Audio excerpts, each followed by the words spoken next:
Bonsoir à tous, chers amis. Tout d'abord, merveilleux Purim Katan. Ce soir, c'est la fête de Purim. Sauf que comme nous avons un mois de décalage, donc c'est pas le Purim officiel. Dans un mois, si Dieu veut. Et c'est pour ça que nous allons parler ce soir d'un dossier très intéressant. Est-ce que c'est si mal d'être têtu? Faire un tour de table rapide pour savoir est-ce que c'est dangereux d'être têtu ou pas. Qu'est-ce que tu réponds? Dangereux. C'est bien d'être têtu pour... Est-ce que c'est bien d'être têtu ou c'est pas bien d'être têtu? Ça, c'est la question. Hein? Pour être persévérant et arriver à ses objectifs, c'est bien d'être têtu. Pour être persévérant et arriver à ses objectifs. D'accord. Si on n'est pas dans la vérité, alors dans ce cas, il faut mieux écouter les autres. Si on n'est pas dans la vérité. Qu'est-ce qu'il dit, monsieur le rabbin, à côté? Est-ce que ça vaut la peine d'être têtu ou pas? Est-ce que c'est quelque chose de bien d'être têtu? Ben, c'est positif et négatif. Têtu, c'est parce que... Il y a têtu borné, il y a têtu... Oui, on parle justement de têtu borné, c'est de ça qu'on parle. Est-ce que être têtu, c'est quelque chose qui, on va dire, c'est une vertu? Ça peut être une vertu dangereuse. Ça peut être une vertu dangereuse. Pourquoi ça peut être une vertu dangereuse? Explique-moi. Qu'est-ce que ça veut dire, une vertu dangereuse? Parce que si on n'a pas fait le bon choix, on risque de bien se planter comme il faut. Par exemple, si tu as fait le choix de te présenter à l'élection présidentielle, donc tu dois aller jusqu'au bout. Ça veut dire être têtu. C'est ça. D'accord? Comme notre ami. Pourquoi pas? Pourquoi pas? Mais à part ça, qu'est-ce que vous dites-vous? Ouais, moi je dis que le mot têtu est peut-être pas exactement Bien employé. Pourquoi? bien employé, parce que têtu c'est être un peu borné quand même. Têtu, c'est être un peu borné. Pourquoi pas? Pourquoi un peu? Pourquoi pas beaucoup? Ou beaucoup borné. c'est d'être borné. Donc la question là, est-ce que c'est quelque chose de bien ou c'est quelque chose de mal? Est-ce que ça vaut la peine ou ça vaut pas la peine? Qu'est-ce que tu dis? Moi, je pense que C'est une qualité ou c'est un défaut? plutôt un défaut, quoi. d'être C'est têtu. plutôt un défaut. Non, c'est pas un Sauf défaut. si c'est comme il a dit, C'est pas un c'est défaut. dans le sens Sauf de si c'est- persévérance. voilà. Dans le sens de persévérance. On a un objectif et qu'on va à tout prix C'est pas un défaut dans le sens le réaliser. on est Là, c'est bon. convaincu de ce qu'on est, des convictions. Oui, très bien, mais le problème de quelqu'un qui est têtu, c'est quelqu'un qui n'est pas prêt à changer. Ça, c'est quelqu'un qui est têtu. C'est-à-dire que non, tu lui montres noir sur blanc que les choses ne sont pas comme il faut et il ne veut pas changer. On va voir le rapport ce soir. On sait que dans les années 90, il y avait quelqu'un qui était très connu de la police de Tel Aviv. Il tournait dans le port, dans les plages de Tel Aviv. Et il volait tous les sacs ou les porte-monnaies de ceux qui allaient se baigner. Et avec ça, il pouvait acheter des drogues. Le 20 juin 1997, quand des milliers d'enfants scolaires sont partis justement se baigner, c'était en pleine vacances, il a commencé à chercher parmi tous ces élèves qui sont partis se baigner, qu'est-ce qu'il peut trouver d'intéressant dans leur comment on appelle ça, dans leur sac. Et là, il a tout de suite vu qu'il y a un fil d'électricité, un fil électrique qui sortait d'un des sacs. Il n'a pas jeté le sac, mais il a appelé la police. Et les polices qui savaient que c'était le voleur du quartier, ils n'ont pas voulu vraiment faire attention. Mais il les a appelés en leur disant c'est quelque chose de grave, ça a l'air d'être une bombe. Et c'était effectivement, c'était un sac avec une bombe à l'intérieur, dans la période la plus noire où il y avait malheureusement ces autobus qui explosaient. Et c'était fait pour justement exploser lors un des passages des enfants, etc. Et grâce à ça, il a été sauvé. Alors la question qui est demandée, maintenant la police bien sûr, elle a énormément apprécié sa responsabilité, et ils ont décidé de l'envoyer à un institut qui va pouvoir là-bas se redresser, se désevrer comme on dit. Il s'est marié, il a eu un enfant, mais c'est resté un problème. Il n'avait pas de parnassa, il n'avait pas de manière comment gagner sa vie. Et donc ils ont proposé une solution. De continuer à faire ce que tu as fait jusqu'à présent, mais de l'autre côté, du décor. Et il a commencé à devenir un responsable de la police pour aller vérifier, surveiller les plages de Tel Aviv. Faire attention à ceux qui se baignent, faire attention à les pickpockets, faire attention à tous ceux qui volent les différentes affaires. Et il a dit, vous savez quoi, ça va pas être facile avec moi, parce que moi je connais la méthode des voleurs, c'est moi qui leur ai enseigné. Maintenant je sais exactement comment faire. Ce qui veut dire que parfois la vertu la plus pire d'une personne peut être la source de sa force. Ce que tu penses que parfois ça peut être un problème qui te limite, c'est en réalité un moyen que Dieu t'a donné pour pouvoir grandir. Et donc, tu n'as pas le droit d'aller contre, tu dois aller pour. Ça, c'est ce qu'une personne doit vouloir faire dans la vie de tous les jours, en règle générale. Et le meilleur moyen de travailler sa vertu, de travailler ses différents traits de caractère, ce n'est pas d'aller contre ton trait de caractère parfois négatif, mais au contraire, de se dire comment utiliser ce que Dieu t'a donné pour en faire de ça le meilleur. Et pas aller contre ta nature. Par exemple, celui qui est assis à ma droite, je dis pas son nom parce qu'on est en live, qui est toujours très bruyant, il fait toujours beaucoup de bruit, il faut toujours se faire remarquer, etc. Quand il vient ici au cours, il fait d'une manière qu'on n'entend pas. Il essaye de... Je rigole. Maintenant, ça c'est un message très important. Pourquoi? Parce qu'en règle générale, le mauvais penchant, qu'est-ce qu'il essaye de faire? Le mauvais penchant, il essaye de faire toujours une énorme de dissonance, une énorme séparation, si on peut dire, entre l'idéal qu'on se met et entre nos forces. Il dit, mais t'es pas capable, tu vas pas réussir, c'est pas pour toi, t'es pas fait pour. Comme un monsieur Jean, je ne dirais pas son deuxième prénom qui me regarde, que parfois, déjà le matin, il se réveille, il est déjà déprimé. Une heure après, il est déjà doublement déprimé. Et l'heure d'après, je me demande qu'est-ce qu'il fait sur Terre. Et parfois, ça fait que la personne, elle lève les bras et elle ne commence pas la journée. Parfois, ça peut mettre en sorte qu'une personne se mette en danger parce qu'il s'est dit, tu sais quoi, ça ne vaut pas la peine. Ça ne vaut pas la peine d'affronter le monde dans lequel nous sommes, la société dans laquelle nous sommes, et dit, ça ne sert à rien. Et ça, c'est les mots qu'on a entendus tout au début de la création. Regardez le premier paragraphe dans Bereshit, chapitre 2. Vaïtzav Hashem Elokim el Adam, Dieu l'a ordonné à l'homme en lui disant une seule chose.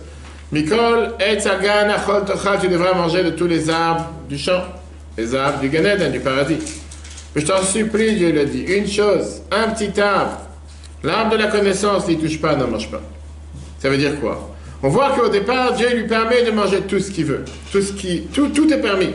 Des milliers de sortes, des milliers de goûts, toutes les tailles, toutes les couleurs. Il n'y a aucune interdiction, aucune restriction.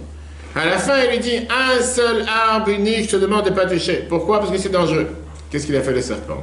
Viens, Bereshit, chapitre 3. La Torah nous dit, Vanachash, le serpent, Ayaharoum, il était nu. Mikol Chayat Asadeh, parmi tous les autres animaux du champ. Asher Asa Hashem Elohim, que Dieu il a fait. Vayomer el Aisha, et dit à la femme, c'est tourné d'abord vers Chava, vers Ève. Av ki amar Elohim, malgré que Dieu il a dit, Lo tochlu mikol et tzadgan, vous n'avez pas le droit de manger de tous les arbres. Qu'est-ce qui se passe? Il vient de détourner.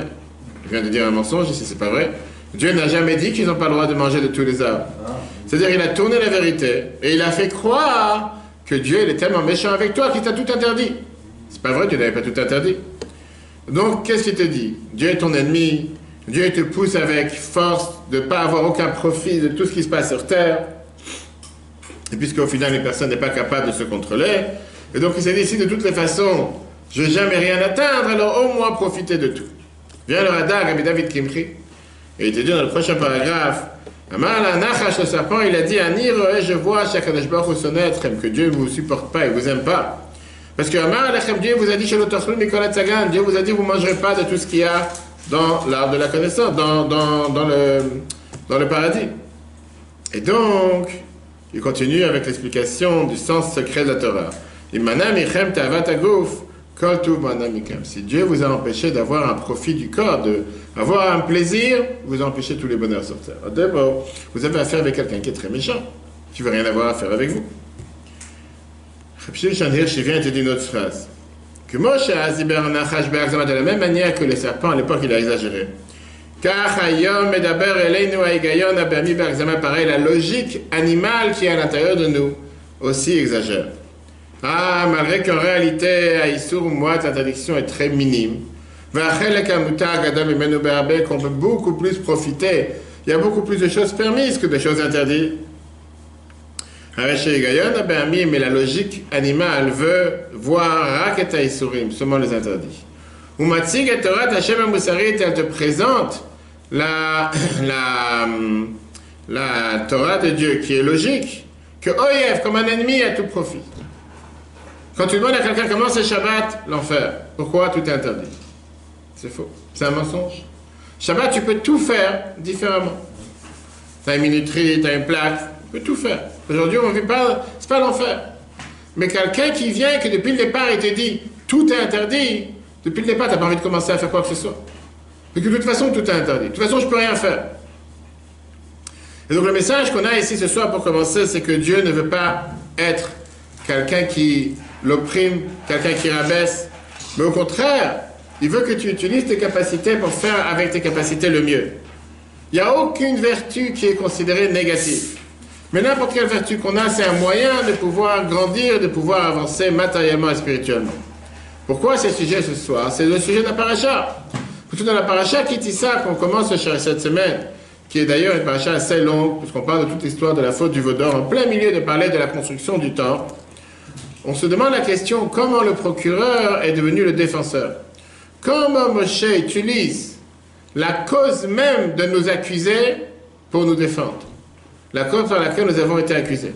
À 3 reprises, Dieu il dit qu'il va rajouter, qu'il va punir le peuple juif à cause de la faute du veau d'or.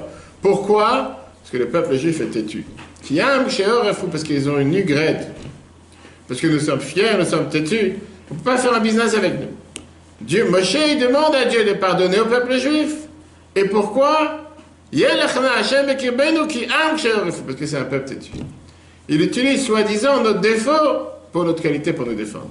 C'est fort comme on dit. C'est comme on dit, fort de café, non? Comme ça on dit. Avant de rentrer dans les détails, comme d'habitude, regardons les faits. La Torah nous raconte que cette trahison de la faute du veau d'or est expliquée dans la Gemara Shabbat, page 88b. Malheureuse est cette fiancée qui se prostitue dans sa choupa, le jour de son mariage. Qui ne donne même pas une chance de pouvoir s'attacher avec son mari, qui ne réussit pas à contrôler ses sentiments. Et qu'est-ce qui se passe à la place? Le moment le plus important du lien, qui était le moment du mariage, pas moins de 3 mois sont passés depuis qu'on a eu l'ouverture de la mer Rouge, à peine 40 jours depuis qu'on a reçu le mont Sinaï, où la voix du Dieu est apparue à travers le feu. Arrive le moment maintenant que le professeur il sort de la classe, et tout d'un coup, il commence à faire les bêtises les plus grandes, qui sont de se faire un autre Dieu, une idole. Pardon, Moshe il était dans le ciel. Prépare le cadeau de mariage. Il apprend avec Dieu les lois de la Torah qu'il a reçues au mont Sinaï. Dieu lui prépare 2 tables de la loi avec les 10 commandements pour donner au peuple juif qui sont considérés comme l'acte de mariage que le Khatan envoie à la Kala, le fiancé à la fiancée. Moshe descend avec les bijoux du Khatan et dévoile que la Kala, la fiancée, elle s'est enfuie. Tu vas au mariage et la Kala n'est pas là. La réponse de Dieu est incompréhensible. Dieu il regrette même le fait d'avoir choisi le peuple juif. À 3 reprises, Dieu vient et il intensifie le fait qu'il est énervé contre le peuple juif. Comment vous avez pu faire une telle trahison? Merci pour avoir écouté. Regarde Shemot, chapitre 32. Vayomer Hashem el Moshe, Dieu dit à Moshe, Raïti et Amazé, j'ai vu ce peuple, Vénéam, Sheor, et fou, c'est des gens têtus. Vatani Khali, laisse-moi tranquille. Vayicharapi, ben, je m'énervais contre eux. Je les exterminais. Je vais te faire comme un grand peuple. Puisqu'ils sont tellement têtus, j'ai envie de les exterminer. Moshe demande pitié à Dieu. Il dit que ce n'est pas pour nous, pour nos patriarches, de ne pas faire qu'il y ait une profanation du nom de Dieu, que les Égyptiens disent.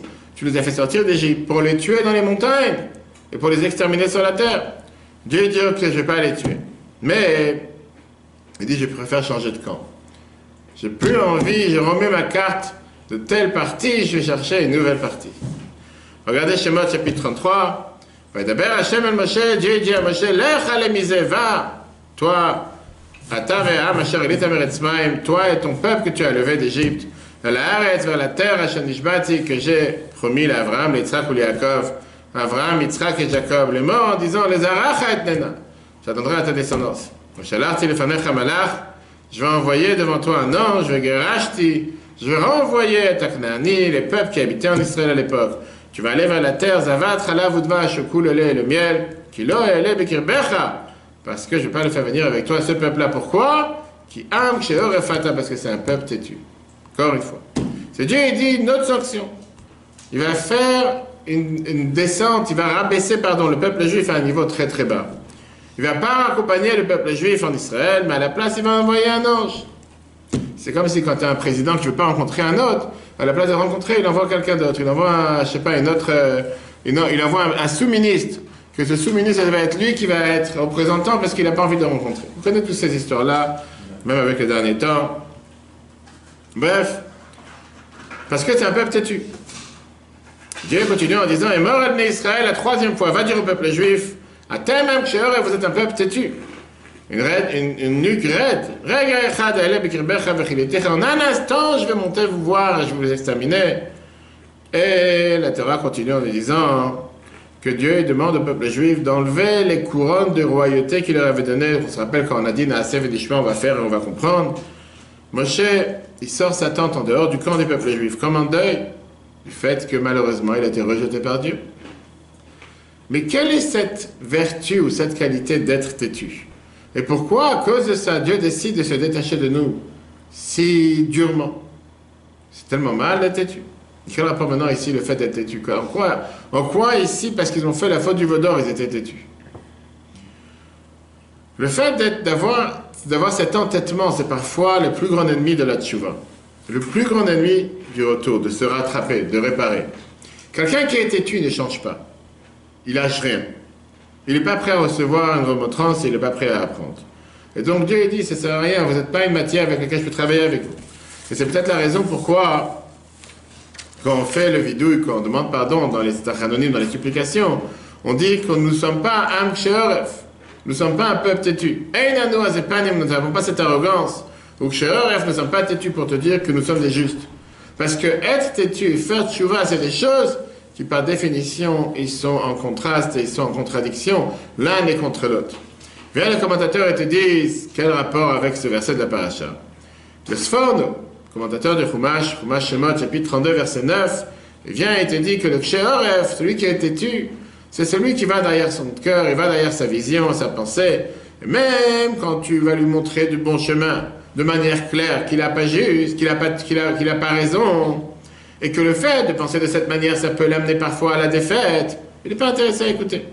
Parce qu'il est dur comme une mule, tête de mule, exactement, et il préfère continuer comme lui l'a décidé.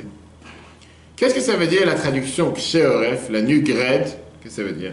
C'est quelqu'un qui a le cou qui est dur, et qui n'arrive pas à bouger, il est interarticulé, comme on dit, il n'arrive pas à bouger le cou des deux côtés. Pareil, qu'est-ce que ça veut dire ici? Quelqu'un qui a la tête dure, quelqu'un qui est difficile, c'est qu'il n'est pas prêt à tourner la tête vers celui qui le réprimande, il n'est pas prêt à écouter ses paroles. Rashi, il écrit de manière beaucoup plus grave. Rashi, qui est le commentateur de la paracha, il vient et te dit, Marzirim, chère femme, ils tournent leur raide nuque, le neged mochechem, contre ceux qui les réprimandent. Alors qu'avant il avait la figure face à celui qui le réprimande, maintenant qu'il a entendu la remontrance, il tourne sa tête, il lui tourne le dos. Et donc pas seulement qu'il ne l'écoute pas, mais en plus, il lui manque de respect. Enfin, bien sûr, envers Dieu. Et cette semaine, on a vu exactement ce qui s'est passé. Pourquoi? Dans l'Haftara de la paracha. Quand on nous parle de l'histoire du veau d'or dans la paracha, dans l'Haftara, on nous raconte le fameux test que le prophète Eliyahu, on a vu, le prophète Élie a fait face au prophète du Baal, prophète de l'idolâtrie, au mont Carmel. Quelle était l'idée? Qu'est-ce qui s'est passé là-bas?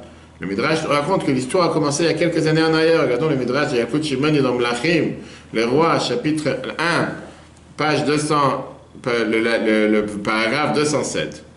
Il te raconte comme quoi, quand le peuple juif a conquis la ville de Jéricho en rentrant en Israël, Yoshua bin Nun avait fait un décret que personne n'a construit la ville de Jéricho. Et que si quelqu'un va le faire, son premier-né va mourir dès qu'on va mettre la mise de la première pierre, et le plus jeune va mourir lors de l'inauguration de la ville. Une personne qui était arrogant, insolent, qui s'appelait Chiel Ben Ali, il a décidé, tu sais quoi, je t'embête, toi tu me dis de ne pas le faire, je vais le faire quand même. Et malheureusement, sa famille a commencé à tomber malade, a commencé à se perdre.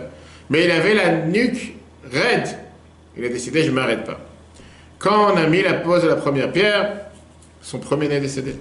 Quand ils ont mis les portes de la ville, avec l'inauguration de la ville, son 7e et plus jeune fils est mort. Arrivé le moment des Shiva, la fin de 7 jours. Et le prophète Élie et Achav, le roi, ils se sont rencontrés dans la maison de l'Andé. Achav, il a demandé, comment se fait-il que la malédiction de Yoshua est capable de s'accomplir et la malédiction de Moshe non? Quel rapport? Moshe, il a dit, que si jamais vous n'allez pas faire ce que Dieu lui demande, on est dans le schéma tous les jours, je vais arrêter le ciel, en 2 mots, il n'y aura plus de pluie. Voilà que moi, j'ai réussi à répandre l'idolâtrie dans chaque coin du peuple juif, et la pluie continue à tomber. Donc ce que Moshe dit n'a pas de sens. Et Eliyahu, il était très énervé. Et il a dit, si c'est comme ça, la pluie va arrêter de tomber. Pendant 3 ans, il y a eu une sécheresse, la pluie n'est pas tombée. Après 3 ans, Dieu il a eu pitié. Il a envoyé le prophète Élie pour demander au peuple juif de faire tchouva. Et là a commencé ce test des taureaux sur le mont Carmel. Eliyahu, il est monté sur le haut du mont Carmel. Et devant lui, à côté, il y avait 450 prophètes de l'idolâtrie qui appartenaient à l'idolâtrie. Chacun, il a fait un autel, il a égorgé un taureau, et il l'a amené sur l'autel. Ils attendaient de voir de quel côté va tomber le feu du ciel pour savoir quel sacrifice Dieu il accepte. Et les prophètes du Baal, de l'idolâtrie, se sont précipités en pleurant, en disant « Abba, l'année, on demande à notre idole de nous écouter. » Personne ne répondait, le feu n'est pas descendu. Et là, le prophète nous raconte, comme quoi, dans Yakut Shimon, il raconte que Chiel Bet Eli, il avait une rangée entière dans le cimetière. Ses 7 enfants sont morts à cause de la malédiction de Yeshua ben Nun. Même Achav, il a compris c'était quoi la cause de cette malédiction. Mais Chiel, il continue avec sa nuque raide. Et il continue dans son chemin, il se cache derrière l'autel. Et il essaie de vouloir allumer le feu en cachette, comme un petit enfant qui s'amuse, pour montrer que c'est eux qui ont raison, et voilà que Dieu il a accepté leur sacrifice. Ça, c'est le problème de quelqu'un qui a été tué. Et donc, dans notre histoire, après la faute du veau d'or, Dieu il dit, il ne veut plus avoir affaire avec le peuple juif, parce que tu ne peux pas construire quelque chose avec quelqu'un qui a été tué, qui n'est pas prêt à rien lâcher.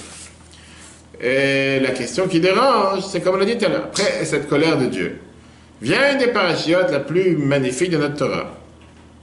Qui est comme quoi Dieu, Moshe, il voit que Dieu se dévoile à lui avec un tel rapprochement, et Dieu lui dévoile les 13 attributs de miséricorde, en lui disant qu'à chaque fois que le peuple juif va dire ces 13 attributs de miséricorde, Dieu va écouter leur prière, il ne va pas s'énerver. Et Moshe, il demande que Dieu aille lui-même avec le peuple juif, en lui disant, on voit dans le Shemot, chapitre 34, verset 9, Vayomer imna matzati chen beinecha, si j'ai trouvé grâce à tes yeux, Dieu lui dit qu'est-ce qui se passe. À ce moment-là, Yelechna Hashem Ekebenu lui dit que Dieu fasse, que Dieu soit parmi nous. Pourquoi que Dieu soit parmi nous? Parce que parce que c'est un peuple avec la nuque raide. Mais ça l'arta, tu pardonneras la vonenu, à nos fautes, au chatatenu, au chatanu, etc. Ça veut dire qu'au moment le plus intime, comme Moshe, il demande à Dieu que Dieu se rapproche de lui. Qu'est-ce qu'il utilise pour lui dire que Dieu se rapproche de lui? Il utilise le même argument qu'on avait dit tout à l'heure. C'était quoi le même argument? L'argument que Dieu il est venu en disant que nous sommes un peuple avec une nuque raide et c'est la raison pour laquelle il veut se débarrasser de nous. Moshe il utilise le même argument en disant puisque nous avons la nuque raide, puisque nous sommes têtus, il demande qu'il soit parmi nous. Rashi, Ve'imam she'orefu. Il dit, Rashi te dit que quand on dit parce que nous sommes un peuple avec une nuque raide, c'est quelque chose de nouveau. D'abord, Moshe demande pardon. Après, il dit, si jamais Dieu il va dire que nous sommes un peuple avec une nuque raide, pardonne-nous. Le Vénézra te dit, qui c'est ici le mot l'amrod, malgré que nous avons une nuque raide. Vient le Ramban Nachmani dit non. C'est dit que le mot qui, c'est ici une raison, qui veut dire, puisque nous sommes problématiques, puisque nous avons une nuque raide, seulement Dieu va aller avec nous. Tu penses envoyer un délégué? Si Dieu n'est pas capable de nous faire bouger, le délégué encore plus. Dieu il pardonne, Dieu il a un long souffle. Alors qu'un ange, si tu envoies un envoyé, il est limité, il ne va pas pouvoir réagir. Le point commun de toutes ces explications qu'on vient de voir, Rashi, le Vénézra, le Ramban, c'est que Am Sheoref, le fait que nous sommes un peuple avec une nuque raide, c'est pas forcément pour notre intérêt. C'est pour parler de notre mal, que malheureusement nous avons un défaut, et que nous ne sommes pas capables de gérer ces défauts. Et donc, Moshe demande à Dieu, pardonne-nous malgré ces défauts, ou à cause de ces défauts. Mais en tout cas, c'est pas pris comme quelque chose de bien, c'est pris comme quelque chose de mal. Comme j'ai dit tout à l'heure, la question qui dérange, pourquoi Moshe, quand il vient demander pardon à Dieu, il utilise le même argument que Dieu il a utilisé pour se débarrasser de nous? Si jamais c'est quelque chose de mal, ne pas en mentionner, ne pas en rappeler. Tu veux tourner la page, tourne la page sans rappeler ce qui s'est passé avant. Si Dieu il est prêt à pardonner le peuple juif, viens rappeler une louange du peuple juif, viens pas rappeler un de leurs défauts. Comme on l'a dit tout à l'heure, le procureur ne peut pas, l'avocat ne peut pas être procureur. Ça n'a pas de sens. Et c'est la raison pour laquelle, justement, que le grand prêtre, le jour de Kippour, ne s'habille pas avec des habits en or pour pas rappeler la faute du veau d'or. Parce que c'est le jour du pardon. Personne ne va dire que le Kohen, le grand prêtre, il va rappeler le jour de Kippour la faute du veau d'or pour dire que puisque nous sommes si mauvais et puisque nous n'avons pas moyen de réparer quoi que ce soit, que Dieu nous pardonne. Enfin, ne pas en parler le jour de Kippour. C'est pas le moment que tu viens demander pardon au tribunal, que tu dis, mais tu sais, je suis tellement mauvais, j'ai fait tellement de bêtises, non, moi, pardonne-moi. Qu'est-ce que tu vas commencer à raconter toutes tes bêtises? C'est pas comme ça qu'il va te donner. Et donc comment ça se fait que Moshe vient et il utilise cet argument de Am Sheoref? Et surtout, comment cet argument peut être utilisé pour notre défense, alors que jusqu'à présent, elle a été utilisée pour notre accusation. Bravo, bravo, bravo, bravo, Chaim, bravo. Ça fait 2 fois, tu as déjà 2 points ce soir, magnifique. On va voir cette révolution que Rabbi a lancée justement. La Noazaken en parle dans Torah aussi. Et Rabbi a parlé de ça plusieurs fois, surtout dans son fameux discours le 28 Nissan 91, dans lequel Rabbi a dit que j'ai fait tout ce que je pouvais pour faire venir Mashiach. Maintenant, c'est à vous de faire bouger les choses pour que Mashiach arrive. Et Rabbi a rappelé la fameuse phrase que Am Sheoref. Moshe est en train ici de rappeler une défense particulière. Moshe vient te dire comme ça: la vertu la plus pire de tes enfants, c'est celle qui te donnera le plus de plaisir, le plus de satisfaction. C'est celle qui fera que justement, grâce à ça, tu vas pouvoir obtenir ce que tu attends d'eux. S'ils sont têtus, c'est magnifique, parce que tu peux être têtu avec un bon cœur. S'il y a une qualité particulière qui est la synthèse de qu'est-ce qu'est le peuple juif, c'est le fait de se tenir sur ses positions. Le fait d'être ferme et de ne pas baisser la tête. Regarde dans les détails. Qui est capable, pendant 3333 ans, bientôt 334, de garder la même tradition, de s'émouvoir à chaque fois comme si c'est quelque chose de nouveau? Chaque vendredi soir, chaque Shabbat, chaque Purim, chaque Pessah, chaque fois qu'on met les tefilines.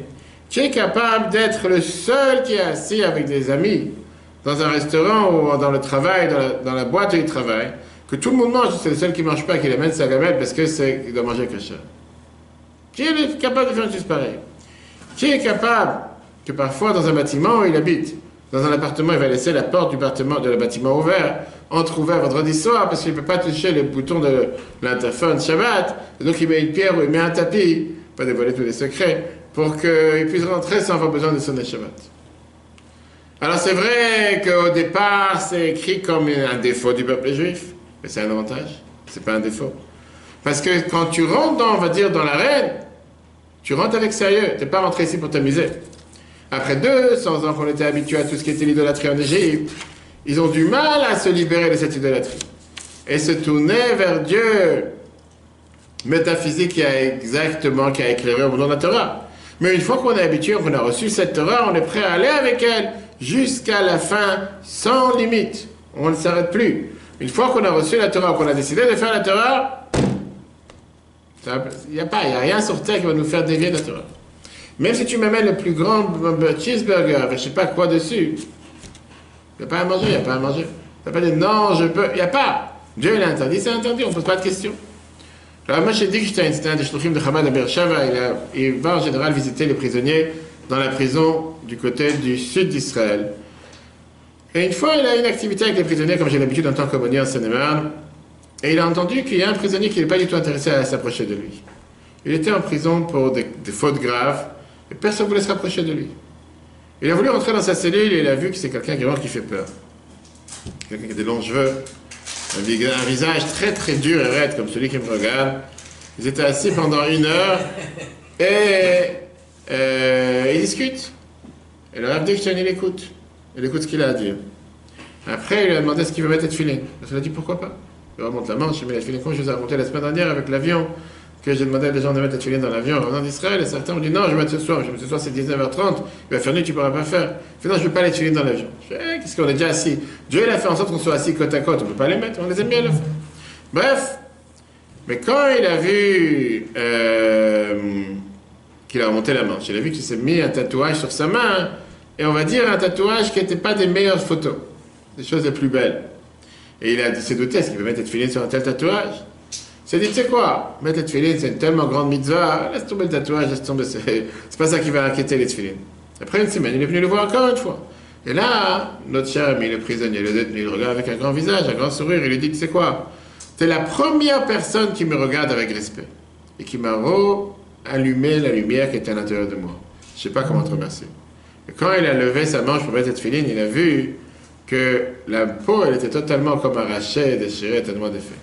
Il a dit, j'ai vu que M. le rabbin, il a été réticent de me mettre cette filine sur mon tatouage, donc j'essaie de frotter avec du sel, ma peau, etc., pour l'enlever. Qu'est-ce que ça veut dire que les Juifs sont têtus? Peut-être, pourquoi pas. Le Midrash nous dit Le Chatzouf Baumot, le plus arrogant des nations, c'est le peuple juif. Tu penses que c'est pour le mal, c'est pour le bien. Ou un juif, ou pas juif. Ça, c'est le Midrash. Qui veut dire, un juif est éternel, c'est la seule force qui ne plie pas la tête. Qui se rappelle de Titus au Kligola, par exemple? Abraham et Moïse sont des gens éternels. Les gens des autres nations sont partis derrière les courants. Chaque quelques années, tu as une nouvelle vision, tu as un nouveau peuple, tu as une nouvelle idéologie, tu as une nouvelle mode. Mais le peuple juif est là la nuit grette. Il est sourd, il n'entend pas. Il se tient sur ses deux pieds et il ne bouge pas. Il se dit, quoi qu'il arrive, il ne bougera pas. Regardez comment le Midrash de Shemot Rabbah, dans le chiffre 4, chapitre 42, verset 9, nous dit la phrase suivante. Am Sheorefou, c'est ce qu'on a dit qu'en vérité, le plus inquiétant ou le plus, on va dire, arrogant des nations, c'est le peuple juif. Et c'est pour le juif, c'est pour le bien. Rabbi Abin. Rabbi Abin était dit, Ad Arshav, Karim et Israël, Bechutz Haaretz. Jusqu'à maintenant, on appelle les juifs dans les nations du monde, Aouma Shem Sheoref, le peuple de la Négrette. Celui qui a la Négrette. Vient le Torah de la Megillah qu'on aurait dû lire ce soir. Et comme nous avons 2 mois de Hadar, donc on a 1 mois en plus, le 13e mois pour les salaires. Et pas seulement le 13e mois, on a aussi le 13e mois pour rajouter dans la joie, rajouter dans la simcha. Ce soir c'est Purim Katan. Il dit que la nuque, elle est face au front. C'est l'inverse, c'est ce qu'elle a. Que là-bas est clair dans le front en général, la volonté de la personne. Et donc il te dit, Vodat Hashem, ça veut dire d'avoir cette volonté de ne pas renier la volonté de Dieu. Parce que Mishen Dato Chazak, celui qui n'est pas assez solide, c'est le bon Dieu qui t'appelle. Mishen Dato Chazak, celui qui n'est pas assez fort pour pouvoir méditer dans la grandeur de Dieu. Puisqu'il a cette volonté, Yachol, Kolish Israël Hashem, chacun qui veut peut pouvoir aller appeler Dieu. Salarta, ça veut dire ça vient de celui qui est plus fort que tout, qui est capable, Dieu, de nous pardonner, même à la personne qui a pu faire la plus grande faute. Rappelons-nous ce qui s'est passé ce soir pendant la fête de Purim. C'était vraiment au moment de Purim la raison pourquoi on est joyeux. La mitzvah de la joie de Purim, c'est une des joies particulières de toutes les autres fêtes. À tel point que la Gemara nous dit qu'on a le devoir de boire le jour de Purim sans pouvoir faire la distinction entre Modir Aman et Bénir Mordechai. Pourquoi Purim? Pourquoi pas Chanukah? Pourquoi pas Pessah? Pourquoi Kadver? En plus que Purim, ce n'est pas une fête de la Torah, c'est une fête des Chachamim. Ce n'est pas Zman Simchaten, ce n'est pas le temps de notre joie. Mais l'explication, elle est très simple. Purim, c'est la fête du sauvetage le plus grand de notre génération. Aman était le seul dans toute l'histoire qui a eu l'audace de vouloir exterminer tout le peuple juif.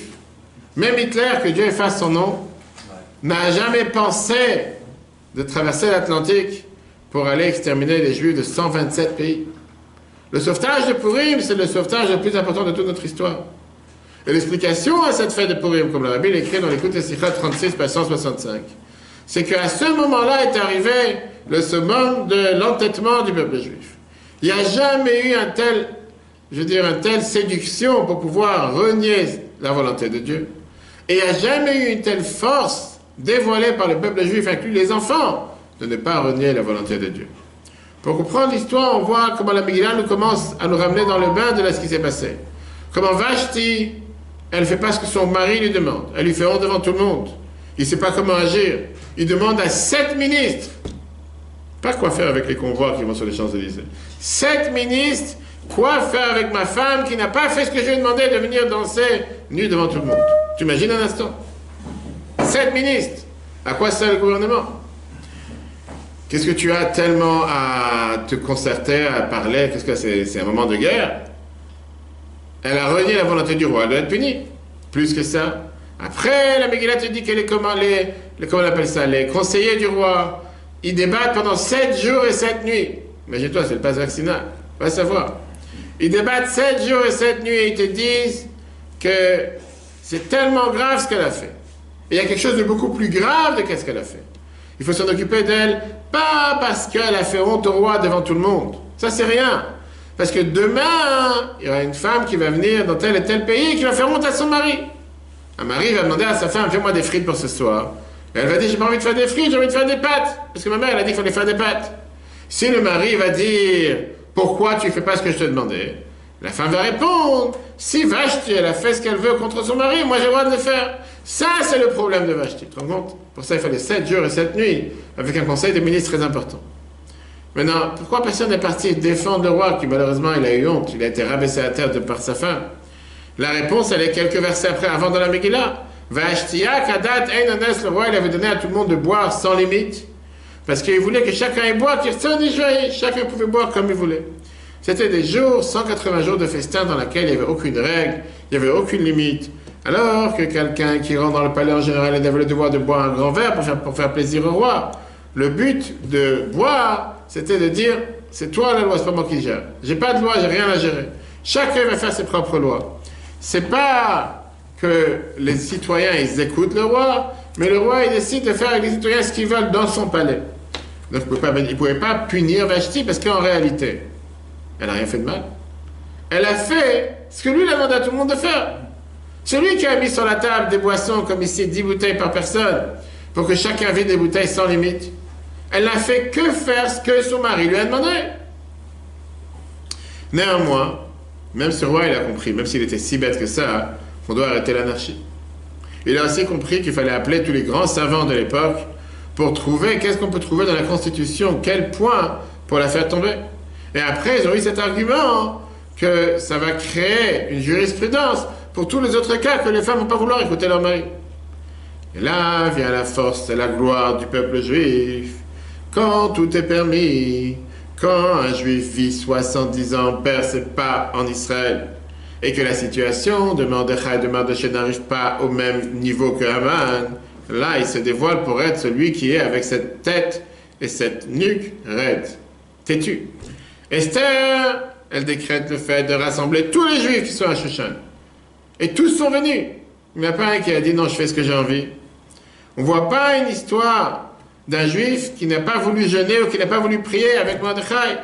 Et ça, c'est quelque chose qui ne s'est jamais passé à travers toute l'histoire. Alors qu'à travers toute l'histoire, on voit des juifs qui ont toujours dévié de la route, dévié du chemin. Alors qu'en Égypte, 80% sont restés à l'arrière pendant la plaie des ténèbres.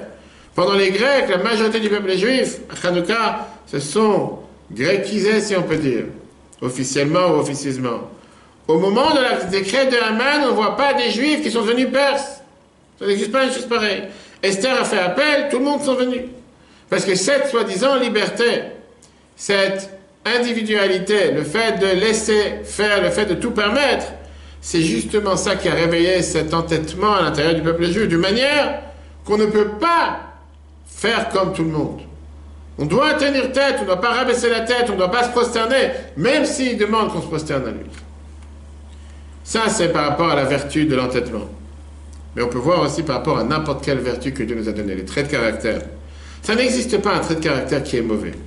Si quelqu'un il pense qu'il a une difficulté pour changer son trait de caractère, ça c'est la source de sa force. Qu'est-ce que ça veut dire? Le Rambam, Maïmonide, il appelle les vertus les midotes, les traits de caractère. Pourquoi?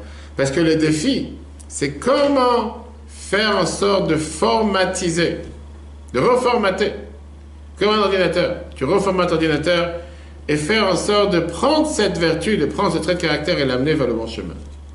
Pas de la détruire, mais l'utiliser, ce don que Dieu t'a donné pour le bien. Tu n'as pas besoin de te débarrasser de ton amertume, tu n'as pas besoin de te débarrasser de ta peur, tu n'as pas besoin de te débarrasser de ta jalousie, tu n'as pas besoin de te débarrasser du fait que tu es parfois mesquin. Mais pense comment utiliser ces vertus pour pouvoir avancer dans le service de Dieu. Et on voit ça dans la paracha, dans la Torah elle-même.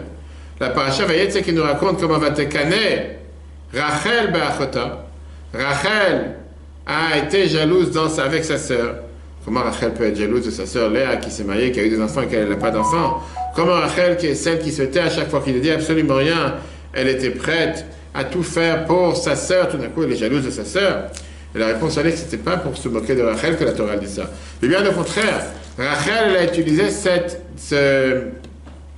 cette qualité d'être jaloux, qui est naturelle à l'intérieur de chacun d'entre nous, pour renforcer son désir de vouloir avoir des enfants. Elle ne souhaitait pas du malheur à sa sœur, mais au contraire, elle regardait le bonheur et la réussite de sa sœur en disant « Si ma sœur est capable, moi aussi je suis capable ». Et donc c'était ce qu'on appelle un leitmotiv, parce que c'était un effet déclencheur, où c'était une motivation pour pouvoir faire en sorte de vouloir encore plus ce qui était destiné à elle. Et donc le rabbi te dit c'est la même chose avec chaque trait de caractère, même quand tu parles d'un plaisir. Le rabbi de Kotsk qui te dit, tu n'as pas le droit de repousser un fantasme, un plaisir, parce que tu risques à la place d'en recevoir deux.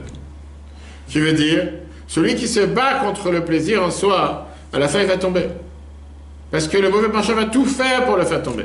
À la place, dis-toi comment tu peux prendre ce plaisir, cette énergie que tu as, à bon escient pour pouvoir faire avec ça des bonnes choses, en bonne santé, avancer spirituellement. Et de l'autre côté, faire attention de ne pas sortir des limites, de repousser le mal que Dieu ne veut pas que tu fasses. La Gemara nous dit une phrase intéressante. Chaque manger interdit que Dieu il a créé dans ce monde, il a mis en contrepartie un manger permis. Même le mélange de lait et la viande, la Torah elle te permet d'une manière d'en manger. Elle te dit que c'est les mamelles d'une vache qui sont pleines de lait. Et la Gemara te dit pour te dire que la Torah elle a voulu t'enseigner qu'il n'y a rien, la Torah n'est pas venue pour briser. Mais le but c'est de faire en sorte de faire véhiculer chaque chose vers le bon côté, vers son bon chemin. Il y avait une fois un chassid qui a parlé avec le Tzemar Tzedek et qui lui a demandé raconte-moi une histoire sur ton grand-père, l'Admor Azaken, le premier rabbi de Chabad, Rabbi Shlomo Zalman. Un riche est venu une fois le visiter. Et il lui a donné une boîte de tabac en argent. Les boîtes de tabac que les gens avaient à l'avoir dans la poche, quand j'étais petit, j'en voyais aujourd'hui, on ne voit presque plus. Les gens sortaient des cigarettes électroniques. Mais à l'époque, il y avait ces boîtes de tabac qu'ils avaient dans la poche, ils mettaient dans le nez, et tout d'un coup, tentaient de toute la synagogue qui avait le corona. À l'époque, ça n'existait pas encore. Bref, le Azakel le regarde et lui dit un membre il y a dans le corps qui n'a pas de plaisir matériel et tu veux aussi le rendre grossier. Laisse tranquille, même le nez tu dois aller trouver quelque chose pour lui mettre quelque chose à l'intérieur, laisse tranquille. À la place, il a brisé le couvercle et il a utilisé ce couvercle en argent pour pouvoir un miroir, pour pouvoir gérer les tefilines quand on met les tefilines le matin. Le Tzemar Tzedek il a dit non. Au grand-père, le Tzemar Tzedek, l'Admor Azakel n'était pas capable de briser. Il n'a pas brisé le couvercle. À la place, il a enlevé le fil, il y a comme dans les montres, il y a comme une tige qui attache le couvercle à la boîte. Il a enlevé cette tige et il a utilisé le couvercle pour les tefilines. Le rabbi demande, quelle était l'histoire ici? Qu'est-ce que tu en fais de ça? Un monde, le Tzemar Tzedek qui vient et dit, non, il n'a pas brisé. Quelle différence s'il a brisé le couvercle, s'il a cassé le couvercle, ou bien il a juste enlevé le fil du couvercle, la tige qui attache le couvercle à la boîte. Au final, la boîte, il ne peut pas l'utiliser pour mettre du tabac à l'intérieur. Mais le message gigantesque que la Torah veut te faire passer par là, c'est que le judaïsme n'est pas fait pour briser. Dans la Torah, on ne brise rien, on ne casse rien. Si c'est pour annuler ou affaiblir une qualité que Dieu t'a donnée, ce n'est pas le but pourquoi Dieu te l'a donné. Si le seul but c'est de te briser, de te casser, Dieu n'a pas donné quoi que ce soit sur terre pour briser et casser. À la place, il a enlevé la tige qui a attaché le couvercle au fantasme, au plaisir, et lui a donné une utilisation qui soit apte comme elle devait être depuis le départ. Et donc, chers amis, ça c'est l'enseignement qu'on apprend ce soir de la paracha de cette semaine, la qualité d'être têtu. On vit dans des jours, grâce à Dieu, on n'a plus ces gens qui viennent menacer notre croyance. On n'est pas autant de Purim, on n'est pas autant dans l'époque où si jamais un juif il fait Torah et mitzvot, va savoir il est menacé de mort comme c'était autant de Purim. Bon, aujourd'hui on te demande d'être têtu sur d'autres choses. Quand tu sais qu'il y a un cours à 20h, d'être présent à 20h. Quand tu sais qu'il y a l'office à 10h30, être présent à 10h30. D'utiliser toutes ces forces et tous les traits de caractère pour croire que les paroles que la Torah nous enseigne sont éternelles. Et comme le Rabbi nous a promis qu'on ne se pas pendant la venue de Mashiach. Et comme le Rabbi l'avait justement dit dans son fameux discours le 28 Nissan 91, que Dieu fasse qu'on puisse trouver une, deux ou trois personnes têtues qui vont s'entêter face à Dieu de briser les murs de l'exil. Et ça même, ça mènera à la délivrance très prochainement. Le cours sera en replay sur l'application eTorah sur Google et Apple, sur tous les podcasts, Spotify, Google, Apple, ainsi que tout le reste. Purim, sa mère, très joyeux Purim, c'est ça, c'est Purim Katan, un jour, on ne dit pas Tachanoun, un jour dans lequel on demande à Dieu justement d'avoir toutes les bénédictions, et que Dieu fasse qu'on puisse toujours partager que des bonnes nouvelles. Le cours en replay, si Dieu veut, sur l'application. Très bonne soirée à tous, et demain, si Dieu veut, on continue les lois des Talit, et à la semaine prochaine.